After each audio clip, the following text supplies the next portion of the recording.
Hello, everyone. Welcome to our first chat. So, we're here with Martha Vallon, and Martha has actually I don't even have it pulled up. This is how not prepared I am. But Martha has a great history of playing. She maybe Martha, it'll be probably be better if you explain what you've done instead of me just highlighting things that and then forget to show you. So show things that you're proud of. But why don't you tell us where you've played and what you've done with teaching? And so welcome, Martha. Thank you. Thank you. Um, so I grew up mostly in Madison, Wisconsin, and started cello in the public schools, and ended up going to the University of Wisconsin in the um, 70s. And my teacher, Lowell Kreitz, who just recently passed away, he turned me on to Margaret Rowell while I was studying. He had a sabbatical year, and he very cleverly invited several cellists to come and spend a week with us. And she came twice. And so we got 2 weeks of her. I can't remember if it was one per semester or something like that. And so she and Irene Sharp both came. I think Irene only came one time and gave us lessons and master classes and all her love and time and she even when she found out that I already had students because I was a junior in college then, so I had a couple of students. She asked me to bring one, and so I brought one of my students who also happened to be a neighbor and a kid I babysat for, so that was pretty easy. And she helped me, teach him better. And that just really made me want more. So after college, I went to study with her privately. She had just retired from the conservatory in San Francisco. And so I uh, just went out there and went to her house and spent time with her, which was so much better um, than you know lessons in a sterile room in the conservatory. I mean, she had all her books there. Um, we'd go into her kitchen and do funny things, having that she would then relate to cello playing. And so, anyway, while my clever teacher in Wisconsin also had turned me on to Baroque music and performance practice. And so while I was in California, I got a Baroque cello and started making contacts with people and ended up getting a really nice, really nice grant to go and study in Holland. So I had been there for 5 years and went and studied in Holland, and Baroque cello really became my thing at that time. Although all along in California and Holland, and later when I moved to France, I always had at least a few students. Um, so studying in Holland, working in Holland, playing Baroque cello in different countries. I met this bassoon player and we got married. and and he's French and we're still married. And he lived in France. We bought a house outside of Paris, and then I came down with a, an illness that made it that I couldn't play, a nerve illness. And so it was really difficult to stop playing, and I was really unhappy for a long time. But um, in that time, I started teaching little kids music. I mean, like toddler, mommy and Oh, me you kind of class. didn't teach younger kids before, like Um, younger kids. the mommy and me classes, no, I no. see. I did it because somebody I knew was taking maternity leave, and so I covered for her. And then I found out I really liked it. And then I got kids, and then I found out I really liked it because they could come to class with me. Because my husband was still traveling and playing, and that often I was home alone with the two kids. So I did that, and I was teaching, and gradually I was able to start playing again. The nerve thing sort of receded, and I was able well, I took probably 3 years off of not playing. And what was really interesting is during that time of coming back, I, Margaret Rowell was in the room with me all the time. That's so funny that you say that because Irene says the same thing in that article online, right? Yeah. So I mean, it's like afterwards that it starts to sink in. And it's still sinking in. I still go, oh my God, that's what she meant. And yeah, God, how dense can I be? But so in reteaching myself how to play, because I had lost everything, like how to hold the bow, everything. And so the thing is, when you have played before, your standards are really high, right. which is really good because when you're a little kid and you play, you're just happy to make some noise, you know. And I find it with adults too. Their standards are high, so they've gone to concerts. They know what it's supposed to sound like. Um, and that can be frustrating, but it can also be extremely motivating. Um, so after some time in France and coming back a bit with my playing, we moved to the States where my husband got a job at my alma mater in my hometown. So go figure. Something was in the stars. And we've been here now for 16 years, I think. Yeah. So Oh, we're in Madison, Wisconsin again. that's great. Yeah. Well, I guess let's kind of jump into Margaret's stuff. We met before, so other people know. I have all these notes. That mousetrap thing, by the way, that's really interesting. It's come up in many other places too. Actually, people in this cello bellow thing, someone was even describing that the way that she describes how to extend is to exactly do this mousetrap thing. And I thought she even talked about going onto a thing and doing this. So maybe, and I think we don't realize that these things come directly from Margaret. She really gave the name and gave the actions of so many things. And actually, some of the things in her talk on this YouTube video, I just put it in the chat. But and you could actually, people in the who are listening, you could refresh your page because I forgot to republish my page with a new one, but with a new link up there on my website. But there's a link on my website to a YouTube video and to an article by Irene Sharp. And there's not much out there. There's like Martha and I were saying before you all came on.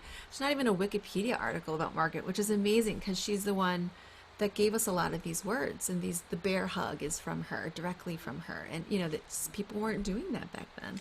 So I was wondering if you might be able to even go over some of the things that we talked about before, Yeah, like the absolutely. suppleness or the thumb position. The index is in the top, in the thumb position things, or anything Yeah. that we talked about before that you can One think of. one thing that you reminded me of, and what I found in my notes when I found my notes from my lessons last night, was she wrote down in my notes that when you have dimples here, that means you're supple.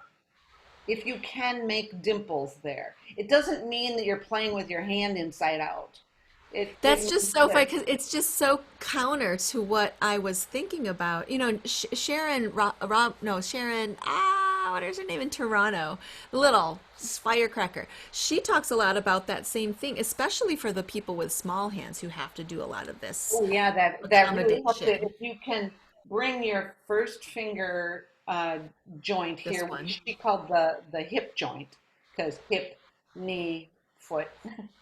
If you bring that in closer to the fingerboard, then suddenly you can reach so much further with your third and fourth fingers.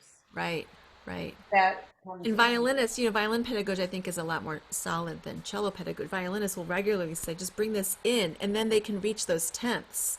If they Ah, bring it in a little bit, and then it's basically like a backwards extension, but it's the same thing that we get balanced over that upper finger. Anyways, I'm totally getting ahead of us.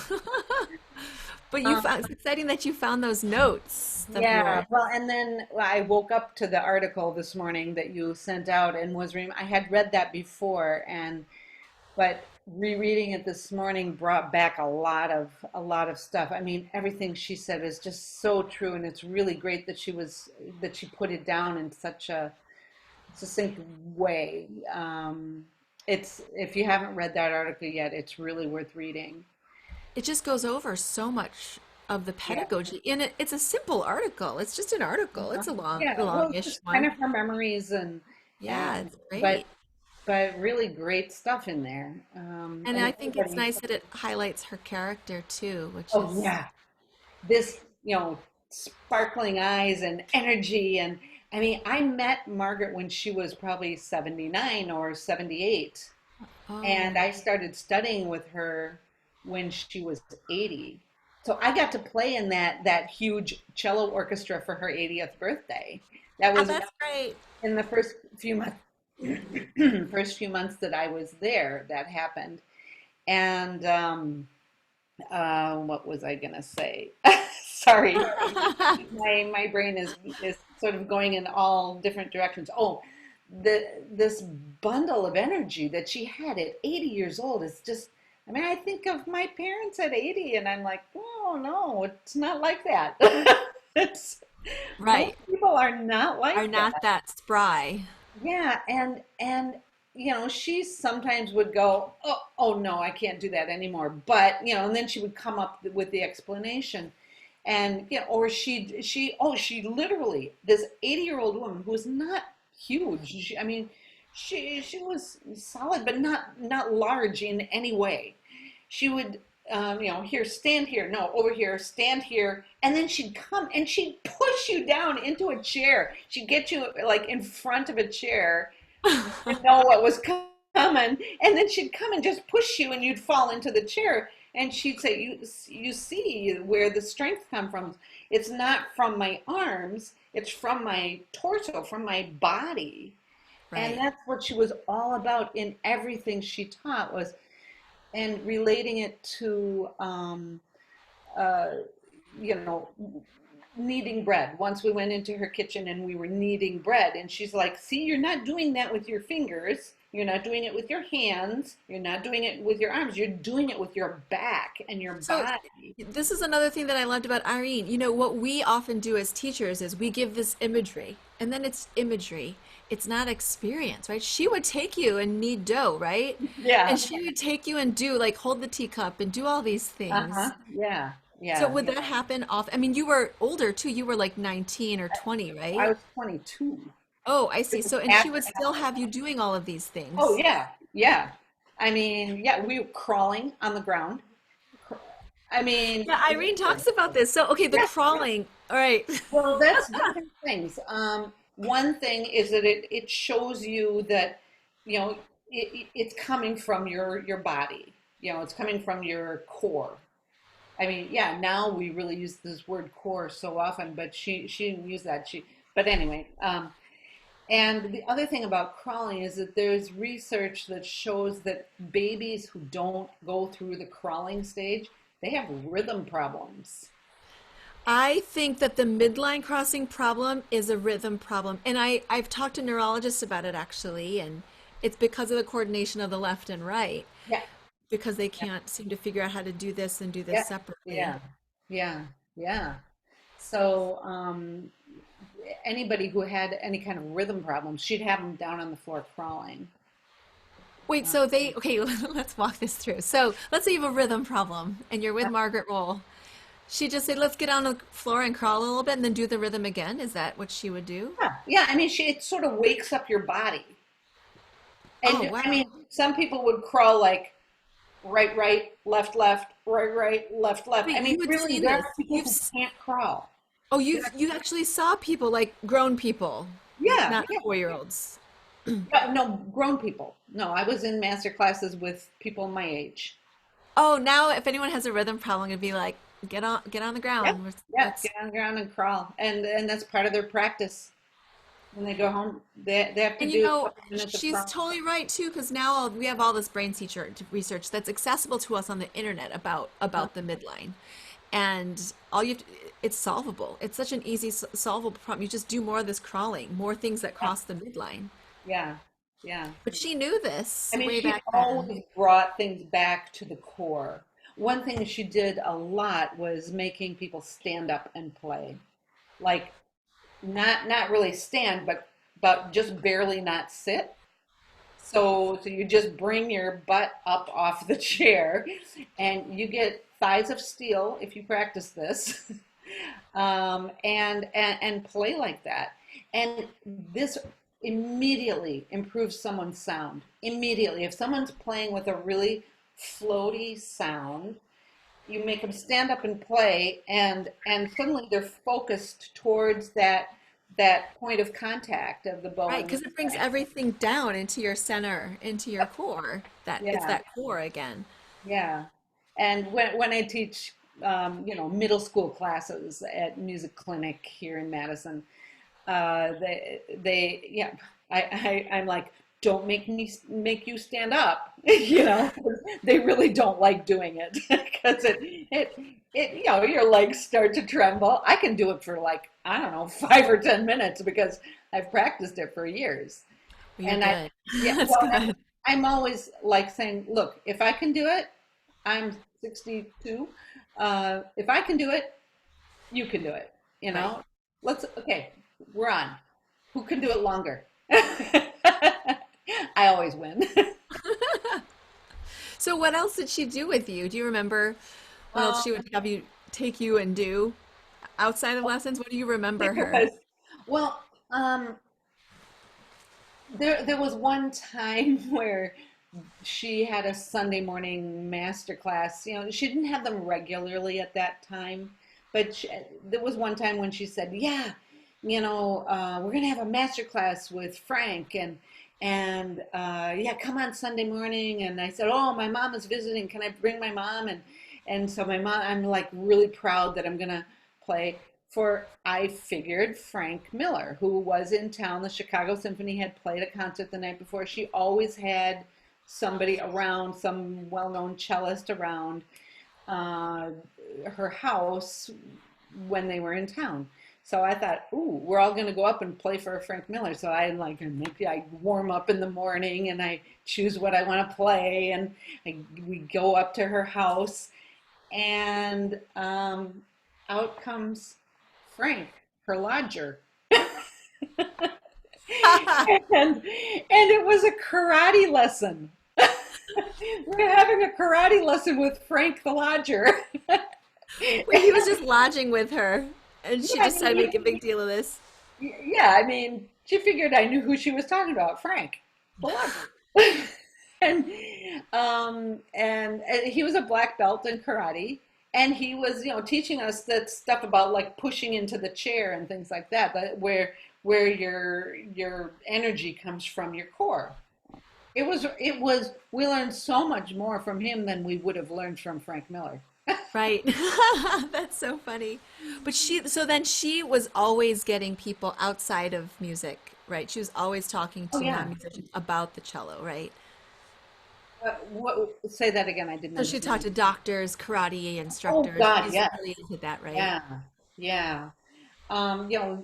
There was a correspondence with this neurologist. I think that's the one that Irene Sharp referred to in her article, where she, God, where is that? I just saw, she had this diagram of the amount of the nervous system that is devoted to each part of the body. You And know, I so, looked that up because she drew that in the video that yeah, Avi has online, and I looked it up. It's the motor cortex, in case people are curious. The drawing that is that she has is the same drawing that people use today to illustrate the motor. So like Uh-huh. the So science from back it then. And shows that the thumb is just a huge part. The thumb and the hand are just a right, huge part of what occupies our brain. right. Um, I'm gonna pull this up for people just so we can see the.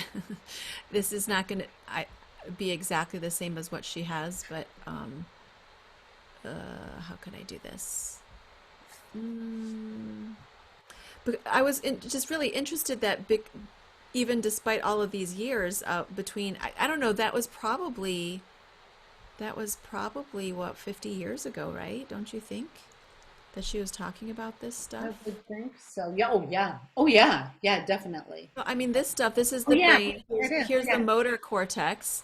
And then the motor cortex, this is how much when we think about the foot, this is how much is dedicated to it in the brain, in this motor. But when we think from the hip, the trunk, from the arm until the hand, look at how much she's saying, look at how much is dedicated to the arm and the hand. And then actually right here, these are all the fingers. So there's this much dedicated to each finger. And then, of course, the tongue. This is not, now that I'm pulling this one up, it's not actually to the scale that others were, but the scale Mhm. is actually much more dedicated to each finger and to the tongue. But it's fascinating Yeah. I'd never seen that, but apparently that's a really common thing. It's that if you look up motor cortex map, it's all that specific drawing is all over. She was always really excited to have another field support what she already knows Right, and just to right. have another way of explaining it to people because that's what she was all about is if you don't get it when I explain it this way, I'm going to explain it this way or this way or this way or this way. And that she said it's up to the teacher to figure out how to explain it to the student. And if it's not one way, then it's up to the teacher to find another way. And so she was always sending students to other teachers, with no feeling of failure or anything, but just because this is what you're helping your student by giving them as many ways as possible to understand a certain concept. Right, right.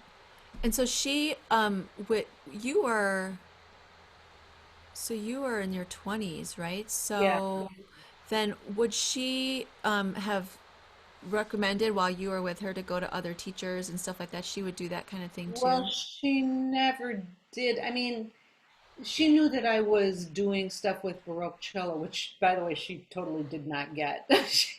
But she didn't try to get me to stop. She just said, "What, gut strings? We gave that up a long time ago."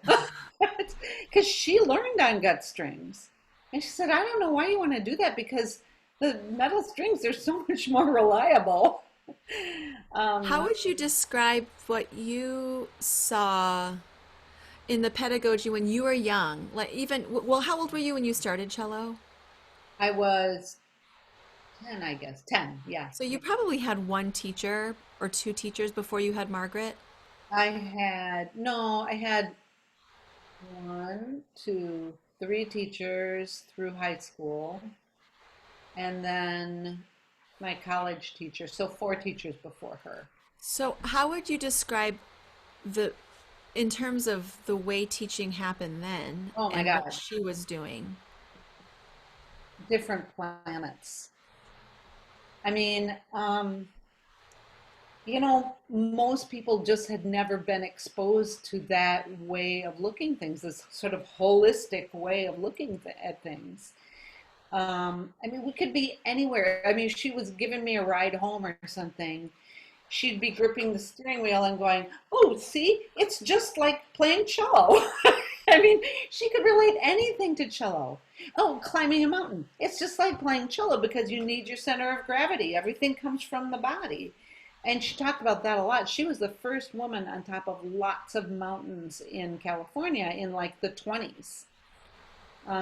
Oh, so Yeah, she was she a was, mountaineer, yeah, like yeah, truly. yeah.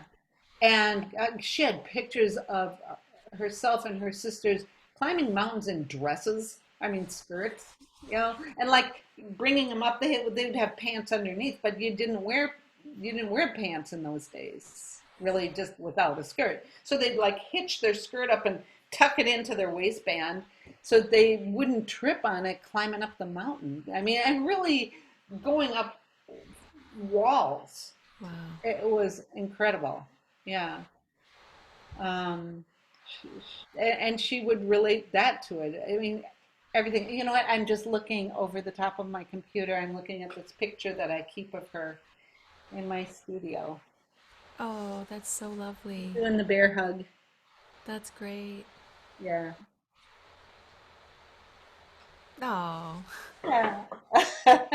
But I think about her every single day. I think about her always when I'm teaching, not in a really conscious way, not even like what would Margaret do, but she's there. I mean, she's had a way of getting into your psyche and just staying there. Uh, she also involved herself in your life too, right? I mean, she would invite you over just to oh, hang out, right? yeah, well, she would invite me to stay after my lessons, either for a cup of coffee or a meal. She would give me a ride home, and we'd talk in the car. Whenever there was a concert or a lecture or something totally unrelated, seemingly, to cello, she would buy a whole row or two whole rows of tickets and just invite everyone, you Wow. know. And How many students do you think she might have had? uh, Like, to do this, over the decades, no, just at one given moment in time. I really don't know. At the time that I was studying with her, she didn't have very many students. She had sometimes people coming in for one lesson. So I studied with her really regularly for probably 2 years. And then I started working more.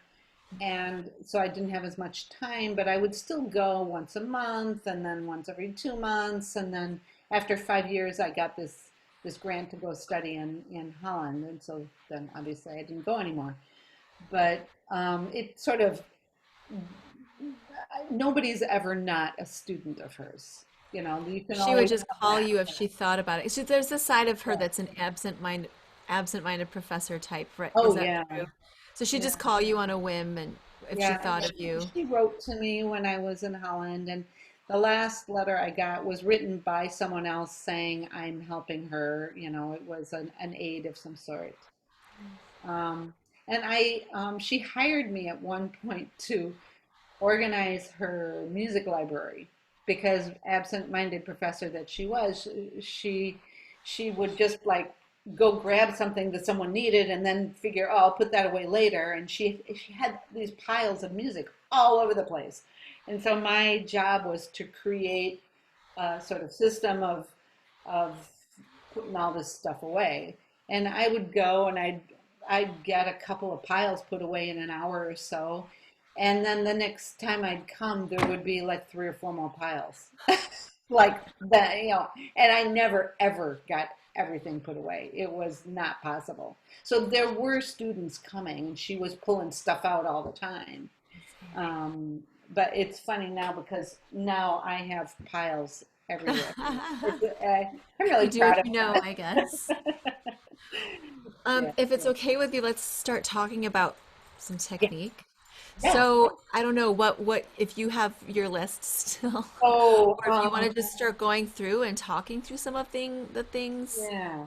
Well, one thing that we didn't talk about before is this suction. I mean, we did talk about it a little bit, but this baby grip that she would teach about, it's bow hold, but also how you stick to your strings and not fall off.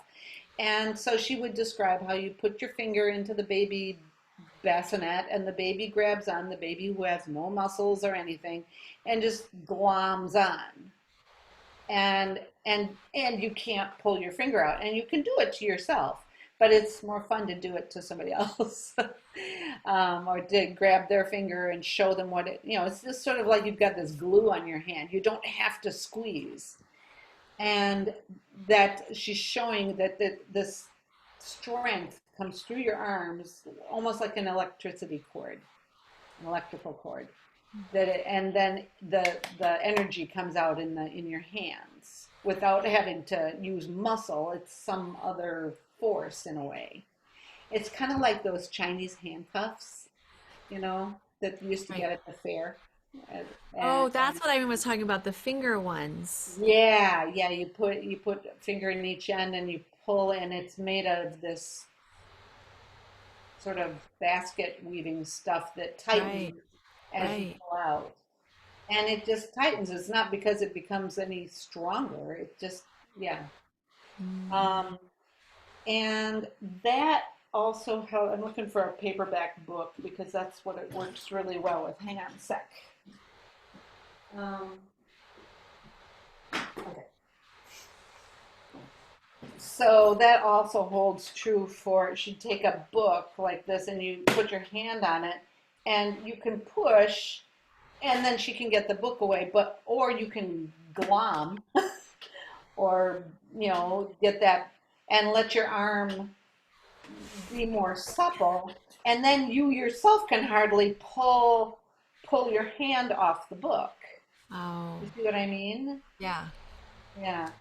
I mean, it's hard to really describe in this sort of situation. So I'm glad if you get anything from it. But even like this, I can hold the book almost vertically and still my hand sticks to the book. right, right. But if I would go like this, I could slide my hand off the book. If I use my arm, if I use my, uh, yeah. And So what you're saying is if you're pushing into the book, you'll slide. yeah, But if you're just suctioning onto the book yeah. with And this kind of that, friction, um, let's see. you'll use this. You can also do that like with a bow hold with the book. Oh, I You see what can you mean. glom, and Right, your bow will never drop. right, Or you can squeeze, and your bow will come out. right, right. So it's that sort of attitude of suppleness, and which is a word that's used constantly. It's something between strength and floppiness. It's not floppiness, it's not strength, it's suppleness, a third quality. And that's for, the way you hold your bow, for the way you are on, the way you pull on your strings when you put your fingers down, the way you knead bread, the way you drive a car, the way you push someone into a chair, the way you crawl. It's the way you do things naturally. Right, right.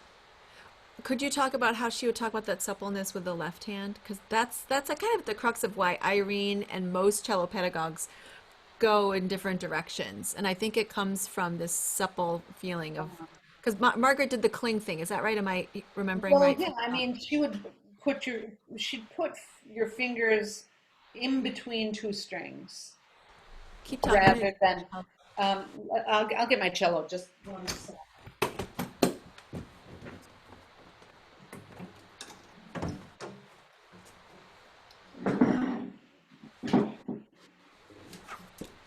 So, let's see. Okay. If I maybe, she would line up the fingers between two strings. So I'm lining them up between the D and the G. And then okay. she'd say, then pull back. And then you're in the right place and the right attitude. See, this is what I don't understand about Margaret or about Irene sometimes. I'm getting it. I'm getting there. But so she would do this just wherever my arm needs to be for my fingers to be between the strings, and then pull back. And Yeah. no readjustment. No, because when you pull back, you engage your shoulder blade. So here, I'm gonna push really hard. So the contact point for my fingers is there. Yeah. Is that where yours would be?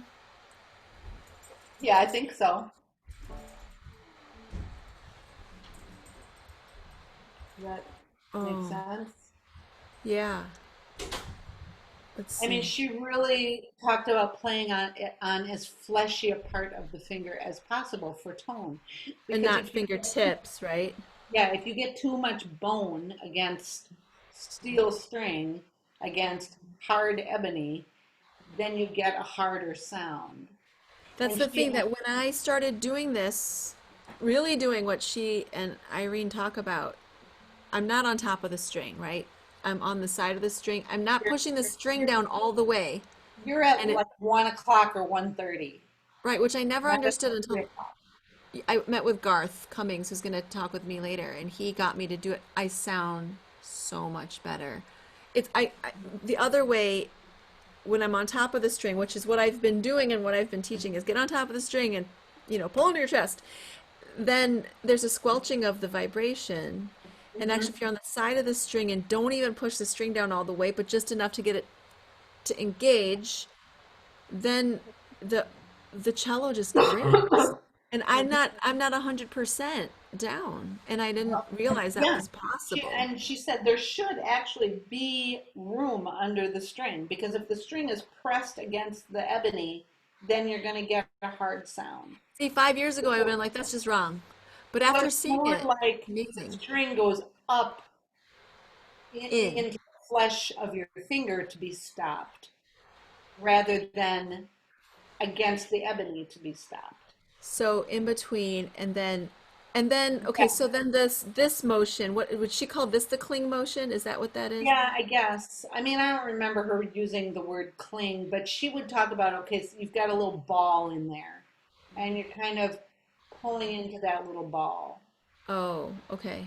Yeah. Okay. And she had this picture of Pablo Casal's fingers. They were like fat Sausages. Like sausages. I mean, it's a just chroma. bratwurst. I'm gonna grab and, my bow. Keep talking. and that's such a good illustration of this concept of using the fleshiness of the fingers. I mean, lucky guy, he had fleshy fingers all the way to his fingernails, but Yeah, right.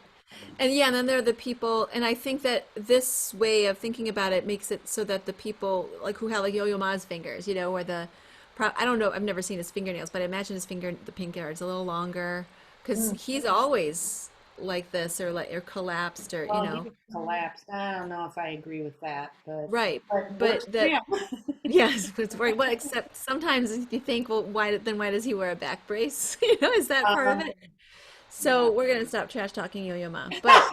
Um, But I do think that having like I would have thought that this is what I had done. This is what I have done before is try to engage this part of the finger, but Uh, this is more of what you're talking about then, right? yeah, Like, it's sort of I that maybe is a little too flat. oh, okay. I mean, it's still towards the tip. Because when I do this, here's how I usually play. I don't know how much Zoom is going to pick up, but when I really do this right, it might take a little while. There. My cello is just ringing.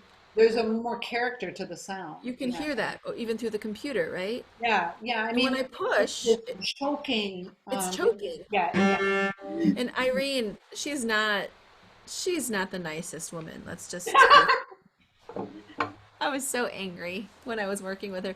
She's like, "Why are you doing this to the sound? Why?" With both arms. So I do this with both arms. And I look at myself playing before I saw her and I was like, "Wow, I'm so tense." So, this I'm really pulling and then there's air under the string there. Well, and that's the kind of teaching that Margaret would do that other cello teachers don't do, or many don't do. I mean, she would spend an hour-long lesson just on that. Oh, and, okay. and repertoire, ugh, anybody can do repertoire. You do Right. repertoire on your own. See, You don't need I me think that to. Margaret and I are cut from the same cloth. Oh Like yeah, I I the same. I love. can get in these rabbit holes, but it Yeah. matters because if you can do that, then you can do anything. It opens up a whole world because you're on a stronger foundation. Well, and she would talk about the art versus the craft of cello playing. The art being the sound and the those little intricacies that make all the difference. And the craft, well, yeah, I mean, you can get the craft so many different ways. You know, you can listen to recordings, you can uh, go to different teachers, you can talk with colleagues, you can just fool around on your own, you know, to figure out interpretation of pieces. Yeah, But if you don't have that's the good. art, the brush strokes and things like that, then and that going directly to the bow as well. I mean, it's the same concept, that sort of hugging in with the Right. bow. And I mean, it's the same thing with both hands. And she said that all the time. You pull both arms into the spine, both wings or shoulder blades pull into the spine, one spine, one brain, going out to two hands. So they're both doing the same thing, pulling in. Hmm. And there you go. Okay, so putting the bow down is great. And she would do this thing where you take your arm and you have to make sure your chair is clear. Do a pendulum, and then, sorry, don't tell yourself when you're going to do it, but go, but all the way, All the way around. all to the wrist. Okay, so then if you're pushing and you take your hand, you can pull it up. If Right. you're pulling and you're supple, then you can't pull it up. So now make sure yeah, do you see how much stickier it is? Yeah, yeah. Yeah, I think I'm it's hard when it's yourself. it is I hard think when I it's should have my yourself. husband pull next time and then I'll really know. Uh-huh. But if yeah, you kind of use both sides of the brain. You get up there and you make sure that it's your shoulder blade that's pulling it on, and not that Oh. you're pushing it this way. Do you see the difference between this Yeah, and I wonder if like getting out of my chair a little bit would help this oh, or hurt this. uh, I'm gonna start playing out of my chair and start experimenting with that now. yeah, I don't know. My arm is a little bit around too much to Yeah, to engage that, yeah. that doesn't really work. But if you just get some of the weight off your chair, and she talked about that a lot too, getting Right. more weight into your feet and Hmm. getting more weight into your right foot on a down bow and your left foot on an up bow, Right. or the opposite, but just Yes. having this movement Right. of weight, that you're not sitting on your butt and playing away out here with See, a your lot of these things I do, and I'm pretty sure that I probably heard it somewhere and that it all came from Margaret. You know, yeah, yeah. I don't know that these are just universal truths about it. It might be. Maybe that we're just all coming to the same thing, but I think that there are some things that when I listened to her masterclass, I thought, wow, that is amazing that she's using the same words even that have been passed down all these years. It's been 50 years and it's the same words Which that I'm master using. class are you talking about? Or no, just the class where she's working with different kids. Oh, right. Yeah. Avi's video on YouTube. Uh-huh. Yeah. It's the only thing that I have of watching her. I don't know if there's I anything else. don't know of anything else myself. Yeah. Let's see. Let's keep going with. Oh, How about the mouse trap thing, or is there yeah. something else that we I haven't think this talked would be about? a great time to do the mousetrap. So you need a hardcover book for this one, or a tabletop also works. I'm Tabletop gonna is use this box. fine. Let me see if I can. Oh, you've got a nice big box there. That's I've got a really box. I'm good. gonna use it. Um, if I can do it like this. Okay. So you put your, this is about how your fingers touch the string, so that you don't push into your fingertips. This gives that sort of pull sensation really well. You put the palm of your hand on the book. You can put your fingers flat, and then keeping these four ball joints, keeping them pressing into the book, pull your fingers up. So a little animal could crawl underneath those. Can you tell I teach kids? I even did it. I was like, Yeah. No, but Gene knows these images work for adults too. Okay, so now that's not enough. You have to decide which finger you're going to work on. So if you're going to work on your first finger, you put all the weight into that first ball joint, but without lifting the other ball joints. So Okay. it's not like this, but it's more, you can see it on your own hand. You won't see it on the video, on the, and then once your weight is in that first ball joint, you can pick up the arch, the highest part of the arch of your first finger, and it'll snap. Yep, That's so exactly. satisfying. And then the thing is, so you keep your weight there and now pick up the arch of your fourth finger, and it's just kind of floppy. But if you put the weight in the fourth finger ball joint there, then your fourth finger is as strong as your first finger. And so this kind of preparation for each finger is what you should be doing as you play. So I'm Not wondering as, with this, your pinky contact is, well, you're more square, like a square thing, yeah, not yeah. I mean, everybody's pinky is a little different. So right. I don't even get into that. I mean, Okay. my callus on my pinky is way Mine off. too. Because I play this way. Yeah. I don't really play this. I can play this way, but I don't. I mean, it's not extremely this way that she wanted. It's just you don't aim for being square. Okay, I see. You aim for whatever that would be. You know, Whatever it is. whatever your natural position of your arm would be Right. when you toss it up there. Yeah, Yeah. okay. This might be a good thing to wait.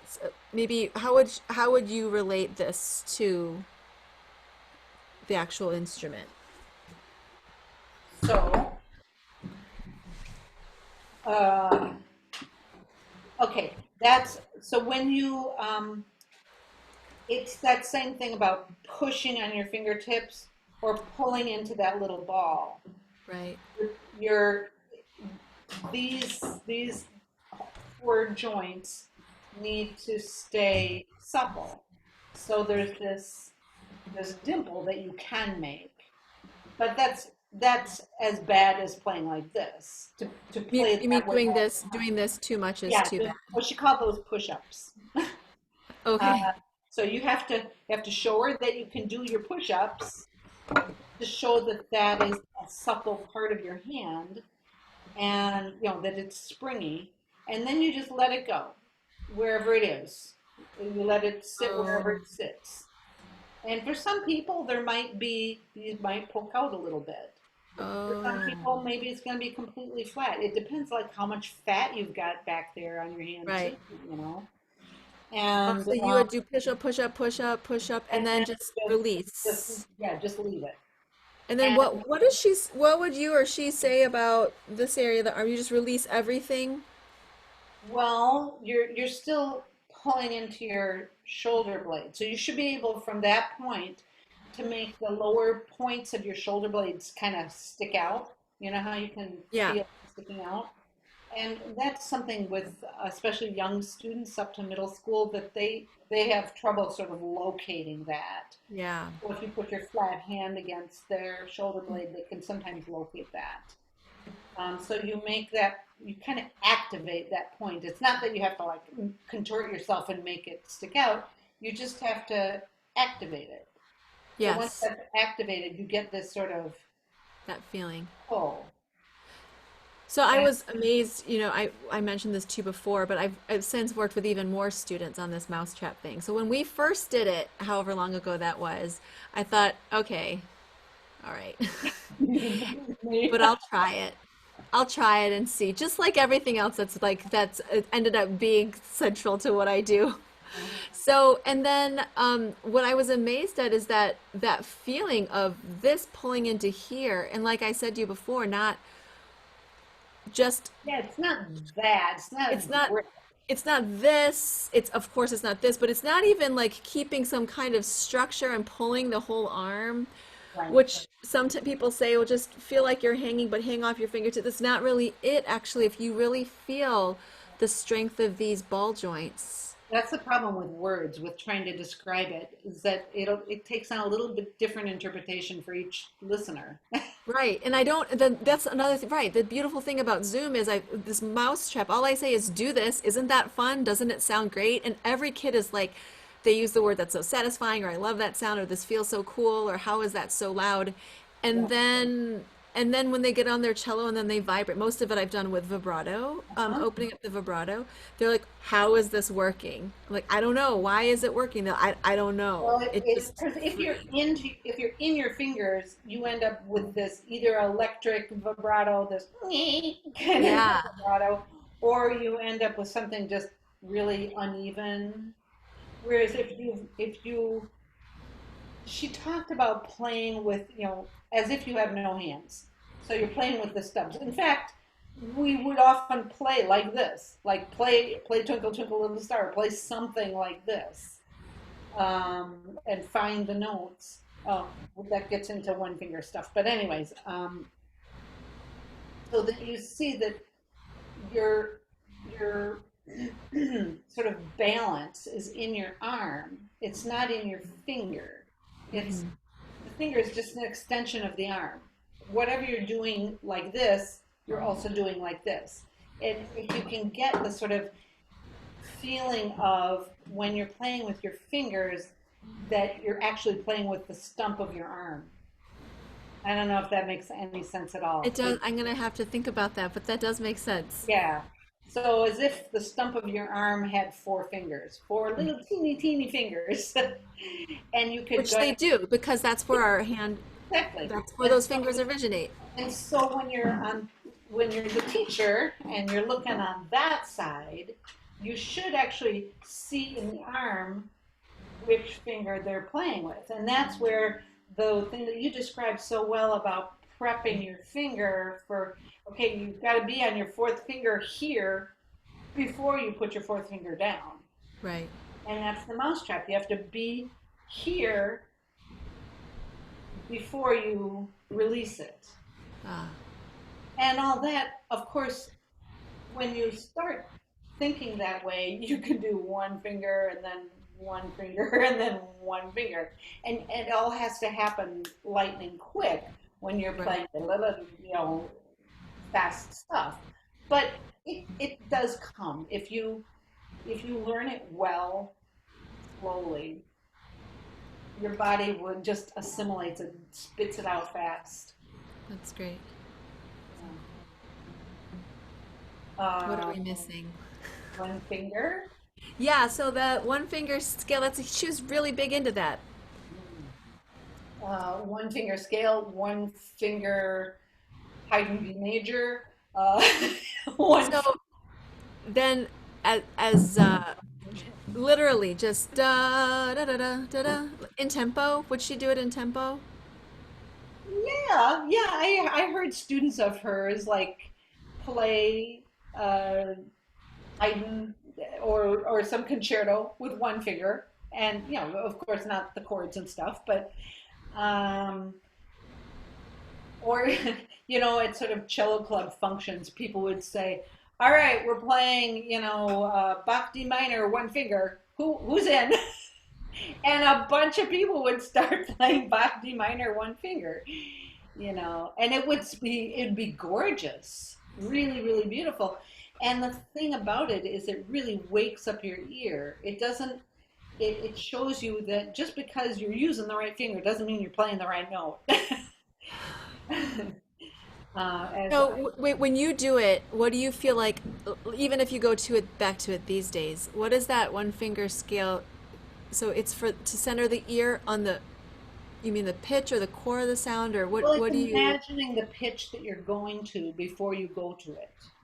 The same way you imagine going to your second finger by preparing this, you're preparing your ear for what you're going to and then going to it. And then when you do that same thing by going to another finger, then your ear has woken up so that you're not, oh, what note am I going to play? Oh, that one. see what I mean? You have to know ahead of time what note you're going to play, and then you can make those teeny micro intonation adjustments very as fast as you do when you play one finger. Yeah, right. Can Um, I just digress a little bit? Can you talk about definitely. this cello club, this California cello club? It sounded like it was really Oh, special. well, that was something she started with Bonnie Hampton's husband, um, Co- Colin Hampton. Is that his name? I think his Oh, name is is Colin. that Colin Hampton was Bonnie Hampton's husband? Yeah. Oh, I had no idea. Just put that all together. Oh, I had no idea. Wow. Yeah, Okay. and Bonnie Hampton was a student of Margaret Rowell. Yeah. Um, anyway, they started it together long before I was there. And it just was for a long time it was weekly meetings, and there sometimes there'd be um, a speaker or someone sort of masterclass situation if somebody happened to be in town. Sometimes it was just like we're playing Bach chorales today, or somebody would just have an idea. Let's do this, or let's all play the Sarabande from the Sixth Suite and choose your part. So we're all gonna play. We're gonna put it in four parts. Is that why Colin has all these great arrangements of, I mean, his arrangements are Probably, fabulous. probably. Would it just be amateurs and It'd be professionals and anybody who had students? any association, even second generation from Margaret and Colin, I guess. Oh, Yeah, it'd be anybody. If you just like cello, I suppose you could come. I mean, it was very open. It was often at the Unitarian Church in Berkeley. So that, they had a big room and I mean, they um, got, I mean, that's where Pablo Casals came eventually, and they would, people knew about them. So was Margaret really well known? among cellists, definitely. Okay. Everyone just revered her. And I didn't know that when I went to study with her. I just knew that she turned me on like to teaching. I really wanted to be like her. And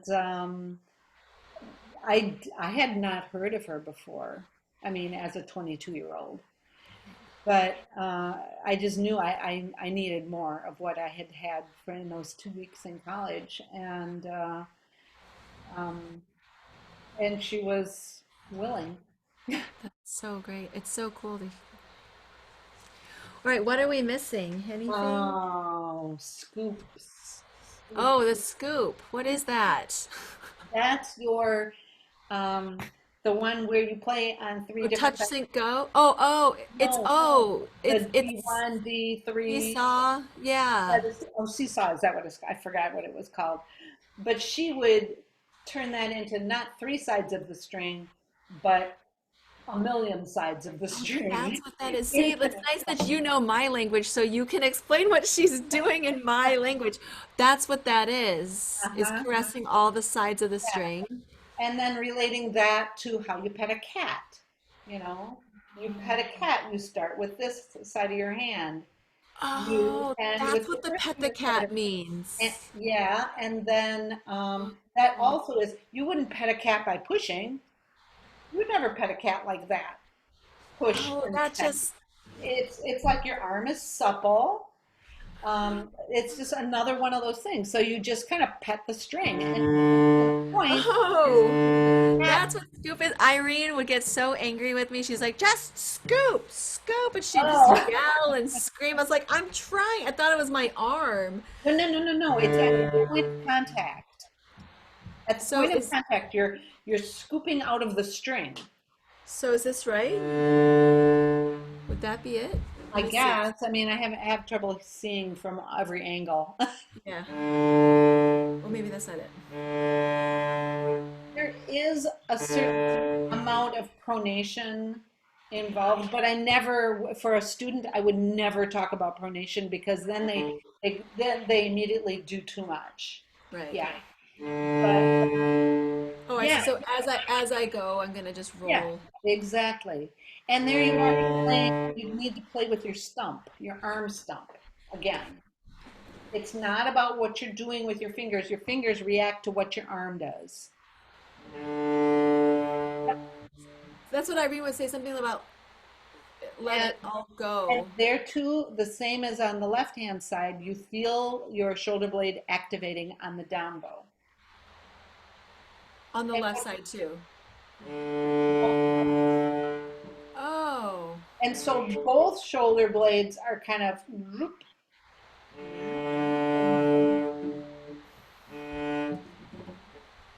that's not it, is it? there you go. That's it.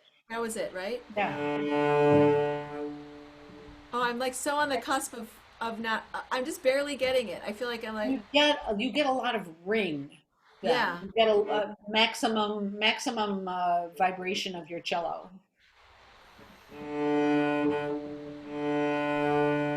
Thing is, the thing that's hard to get your mind around is that the up bow is kind of the same thing.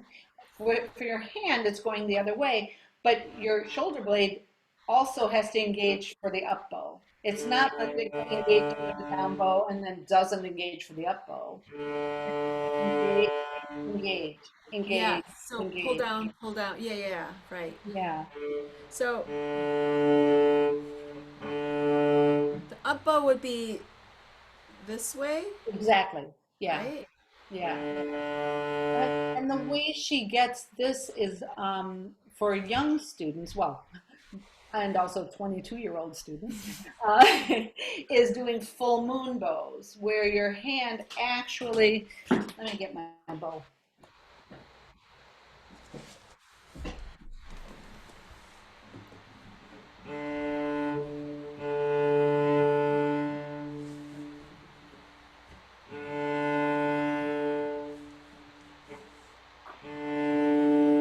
Oh, that was it.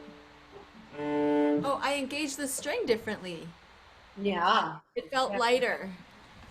So, full moon bow, you come all the way around. I need to get back further. There we go.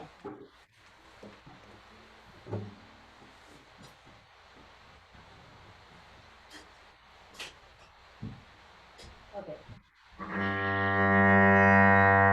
You come all the way around, but you don't, you keep your bow on this plane, pretty much. And then, so that when you're touching the string, you're at the bottom part of the circle. So you've got that going on. You see So that? you're still going through the circle here. So the circle Yeah. is about. And then you continue the circle around. But you don't, Oh, the I see. So finger, that's the circle. a lot of people do this. And they draw a circle with their bow, with the tip of their bow. It's not drawing a circle with the tip of your bow. It's making a circle with your hand.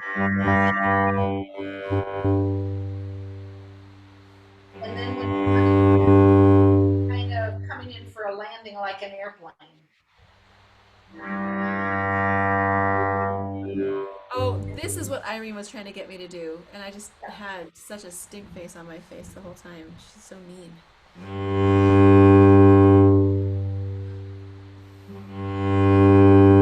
Oh, I'm engaging that G string differently. I don't know how. What is that? What am I doing? I don't know. Well, the danger then is that people do this and Yeah. fall off here. So that's part of petting the cat. The cat wants to be pet here too with the first finger, Oh, and on the G3 side of the string. yeah.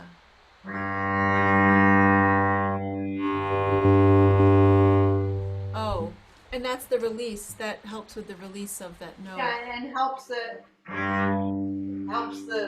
string continue to vibrate.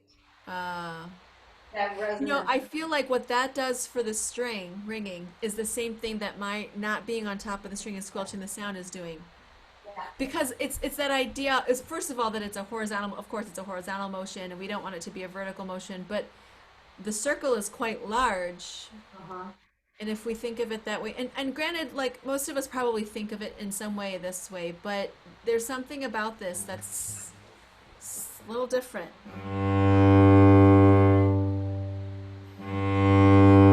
Yeah, it's traversing all sides of that string. Just Yeah, that it's doing yeah, this. exactly. I love Um, that petting the cat. So this is it. This is petting the cat, right? So that's there's the cat and there's exactly. the hand. Yeah, yeah. That's And interesting. if Margaret had had a cat, I'm sure that we would have gone and had a cat. I have a dog. Yeah, or the dog. I My mean, or dog. the leg. Right. I'm just sort of looking at. I tried last night. I thought, oh, it would be great if I could have like different sections, and all I could do was like scribble. Um, Yeah, it's fine. Everything has to do with everything else. It Right. keeps coming back to this. So she talked about the solar plexus a lot, which is the core. Right. Um, the suction. Oh, here's a good one. Folding your fingers in front and then just kind of pulling them with your shoulder blades. Then pull your shoulder blades together, and then you feel how stuck your fingers are. Isn't that That's so cool? cool. That's Whereas a cool one. if you squeeze them, you can pull them apart. If you And that use, goes along with her idea that you're pulling the string this way too, yeah, as opposed to pushing I down on love the that one. And when this all has to be supple. This has to be and flexible. that's the bow arm. If you just do that Yeah, down here, that's the bow arm. That's what we yeah, want to do. yeah. Ah, that's a good one. Yeah.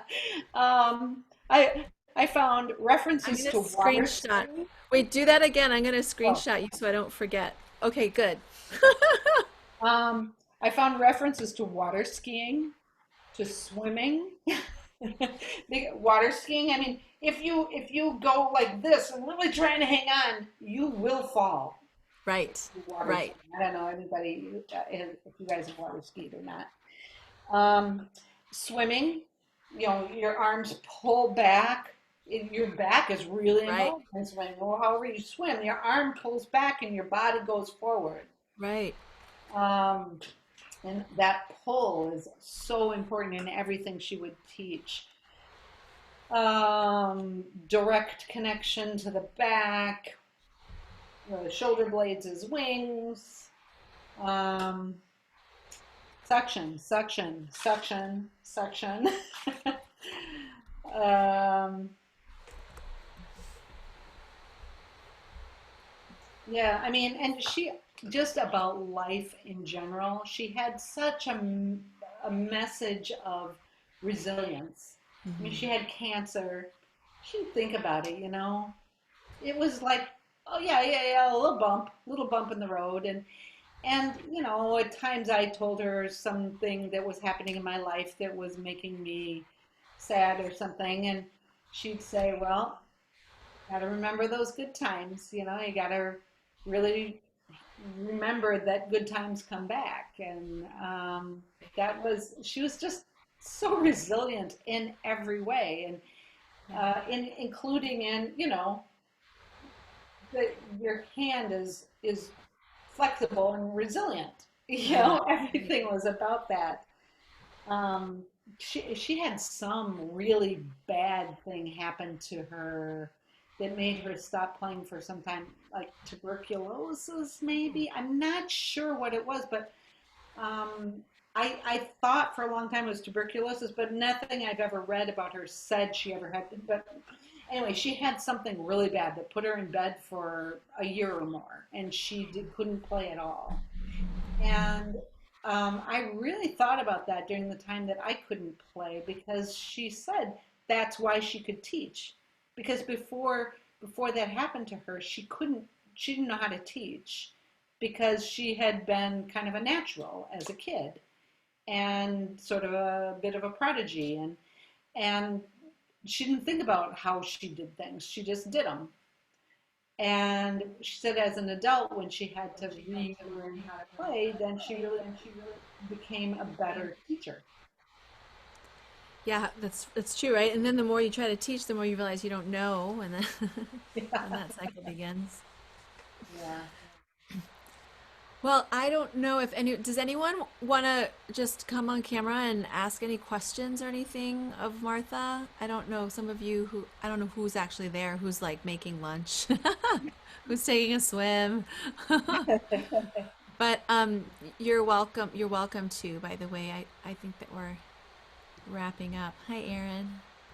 I thank you so much for doing this. I had heard of Margaret Rowell and I, but that was about it, honestly. And I am like so thrilled to see that and to hear that obviously so many of my teachers were really influenced by her because now I'm thinking about I'm like okay well this person studied with that like it kind of is all tracing back to her and Yeah, it's a big family tree. and Yeah. so many of these ideas that I think we just take for granted now, it's really nice to connect back with some of the source material, and it's just inspiring. She was, a female cellist and very well respected, and I don't know, I am really enjoying sort of living in her world a little bit. Well, So she was thank also so self-deprecating. I mean, she didn't think she was anything special. you. She just, yeah, yeah. And I also was like, oh, Colin Hampton was Bonnie Hampton's husband. Right? Why is that? They have the same last name. That shouldn't have been such a hard leap. Anyway, so thank you so much, Martha. And it was great to, Oh, meet you virtually. I hope we get to meet in person at some point soon. yeah. Yeah, where Yeah. are you, Erin? I'm in Morgantown, West Virginia. I teach at West Virginia University. Yeah. So. Does anyone else want to just say anything? You're welcome to come on or ask any questions or Yes, same here. Thank you very much. that's Totally agree. Thank you. Emily. Thanks, Emily. And I'm lucky because I get to study with Martha all the time, but I still learned a lot. And thank you, Andrea, for hosting this. I'm so glad you could listen. That's so great. So, Martha, thank you so much for being a part of this. It was so lovely to have you. I I will, feel like this is one of the, there are lots of silver linings of coronavirus, and this is one of them. Like, I got to meet Martha. I feel like, same, I feel like we're same. friends, and we've only met online and talked Well, online. we will So, meet. We will meet, Andrea. We we will will meet. Absolutely. I have a great absolutely. guest room. You're welcome anytime. Okay, okay, woo! Careful what you offer, because I might take you up on it. But thank you so much, and I'll end it here, and then we have, just so you know, we have more of these cello circle talks coming up. I'm gonna have Susan Gagnon's gonna talk about RCM testing. Avi Friedlander and Garth Cummings are gonna talk about Irene Sharp. And this is where I'm all headed with this. I just really want to find out more about Irene Sharp's teaching, and so I figured other people can go through this with me. I was going to just do it on my own, but I figured I might as well just make it public. So, especially because there's not much about Margaret Rowell out there on the internet. I was trying to find more, but I can't find it.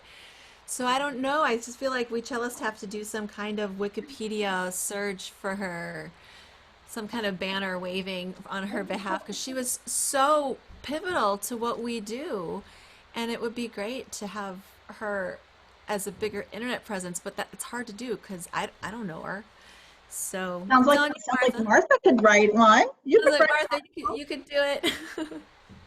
I might be able to. I don't know. I feel a little bit presumptuous, but Well, half of Wikipedia is presumption, so there you go. Other I, people will fact check you.